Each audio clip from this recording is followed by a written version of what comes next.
Good morning student. आज मैं आपको पढ़ाने जा रही हूँ क्लास 4 में सब्जेक्ट हिंदी। पिछली कक्षा में हम पेज नंबर 24 पढ़े थे। आज हम आगे पढ़ेंगे 25 से। यहाँ तक हम पढ़ चुके थे, हम आगे पढ़ेंगे। सन 1956 में पहली बार परमाणु भट्टी स्थापित की गई। इसे अप्सरा नाम दिया गया। परमाणु भट्टी का नाम था अप्सरा। ऐसी भट्टी इससे पहले एशिया में रूस के अतिरिक्त कहीं अन्य न थी। सन 1961 में दूसरी परमाणु भट्टी जर्लिना भी तैयार हो गई। तीसरी भट्टी कनाडा की सहायता से 1963 में स्थापित की गई। इन भट्टियों में भारत को बहुत लाभ हुआ। परमाणु शक्ति से बड़े बिजली घरों का निर्माण किया जाता है। पहली भट्टी का नाम था अप्सरा, दूसरा का नाम था जर्लिना।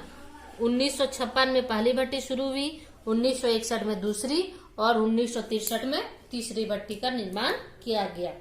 डॉक्टर भाभा एक अच्छे चित्रकार थे। इन्हें जब भी समय मिलता चित्र बनाकर मन बहलाते। सामान्यतः वैज्ञानिक अपने काम से काम रखते हैं।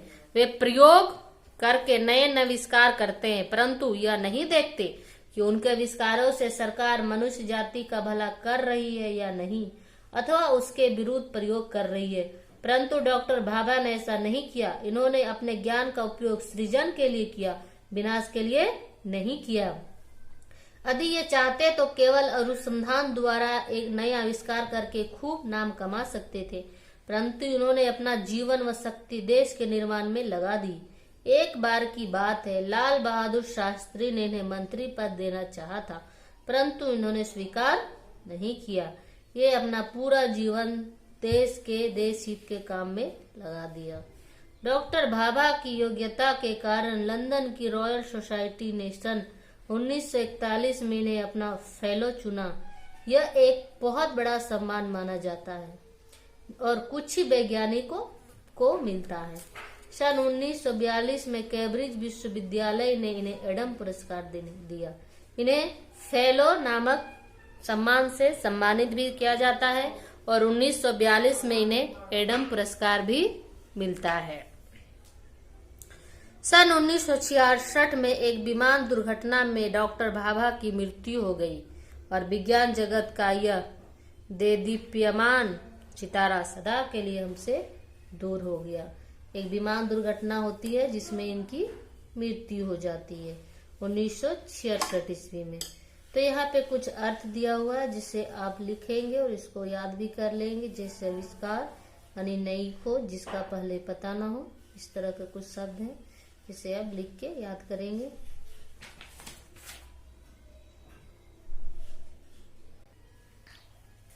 तो अब हम पाठ से कुछ प्रश्न उत्तर भी बनाएंगे।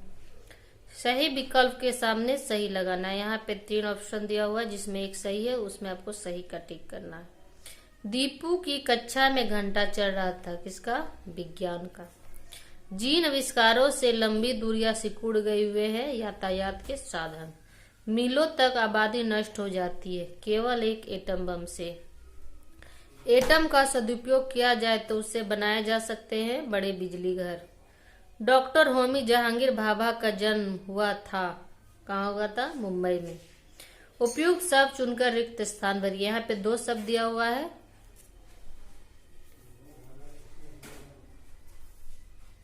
यहाँ पे 2 शब्द दिया हुआ है और एक को आपको खाली जगह पे भरना है। बारूद से पहाड़ तोड़ने का काम लिया जाता है। डॉक्टर भाभा ने एटम का सदुपयोग करके दिखाया। सन 1956 में पहली बार परमाणु भट्टी स्थापित की गई। पहली परमाणु भट्टी को नाम दिया गया अप्सरा।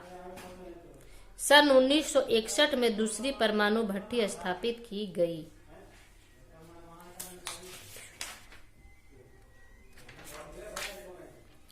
रेखा खींचकर संबंध वाक्यांशों का सुमेल कीजिए। आप इस दोनों को मैच करना है, कौन किसके साथ आएगा। तो पहला है विज्ञानों के आविष्कारों से,